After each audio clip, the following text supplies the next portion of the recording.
Electronic media, online মিডিয়ার সাংবাদিক থেকে আজকে অত্যন্ত দুঃখ ভারাক্রান্ত মন নিয়ে আমরা এখানে মানববন্ধনে দাঁড়িয়েছি।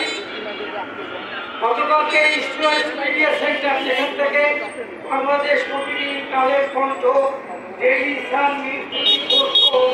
আরও অনেক গণমাধ্যম থেকে পরিচালিত হয়, সেই গণমাধ্যম কার্যালয়ে হামলা চালানো হয়েছে।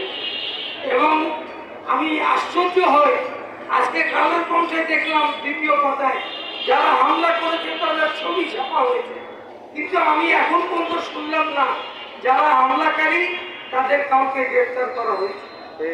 এইটা যারা তারা যদি গ্রেফতার করা না হয় তাহলে আমরা সাধারণ মানুষের কাছে কিন্তু অন্য মেসেজ যাবে। এই মেসেজটা কিন্তু তার জন্য মঙ্গলজনক হবে না।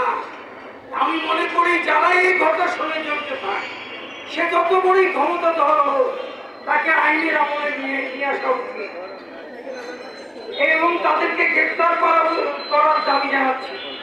আমার সহকর্মী মাদার মান্নান 24 ঘন্টা যে আলটিমেটাম দিয়েছেন, আমি তার সঙ্গে সহমত প্রকাশ করে বলছি তাদের 24 ঘন্টার মধ্যে গ্রেফতার করা হোক। কেন ওই যে সিসিটিভিতে পরিষ্কারভাবে দেখা যাচ্ছে কারা কারা।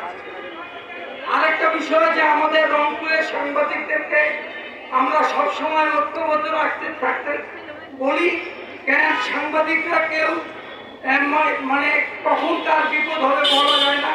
আমরা অমুক দল করে অমুক দল করে যেটা মাজার করেছে, সাংবাদিকের কোনো করবে যখন কাজ করবে তখন তার কোনো দল থাকবে না, এবং সেটাই হওয়া উচিত।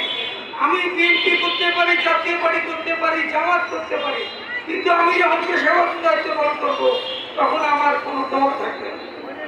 আমি যে কথাটা আবারও বলতে চাই, রংপুরের সাংবাদিকদের মধ্যে এই যে অনৈক্য আছে, অনেকগুলো দূর করতে হবে।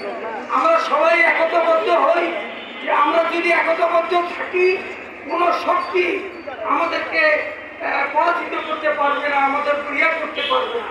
আমরা কোটা বিরোধী আন্দোলনের সময় থেকে শেষ পর্যন্ত অনেক সাংবাদিক মানে আহত হয়েছে। আমরা তারা অনেকে এখনো অসুস্থ। আমরা এই সরকার, এই জনবান্ধব যে সরকার, এই যে এই আন্দোলনের মধ্য দিয়ে যে রচিত হয়েছে, যে গঠিত হয়েছে সরকার, সারা বাংলাদেশে অসুস্থদের যারা চিকিৎসা করাচ্ছে, কিন্তু যারা আহত সাংবাদিক তাদের চিকিৎসা হচ্ছে না। আমি অবিলম্বে তাদের চিকিৎসার ব্যবস্থা এবং তাদের ক্ষতিপূরণ দেওয়ার জন্য আহ্বান জানাচ্ছি।